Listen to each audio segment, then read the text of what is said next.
Sunday, everyone.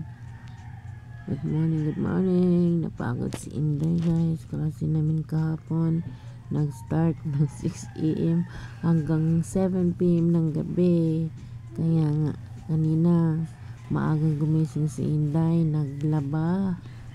Hindi na nadunihan kasi sarado pa ang store, guys. Dito, may sinusulat si Inday sa aming isang subject na major subject namin, pero pagod ang mata ni Inday, kaya higa ulit si Inday, mga guys. Salamat sa lahat ng mga viewers, subscribers, and friends, Luzon, Visayas, and Mindanao, to all my classmates, and to all my teachers in Santa Monica Institute Technology. Sa lahat ng mga pagod natin, kaya natin labanan para mayroon tayong maabot hanggang sa ating makakaya.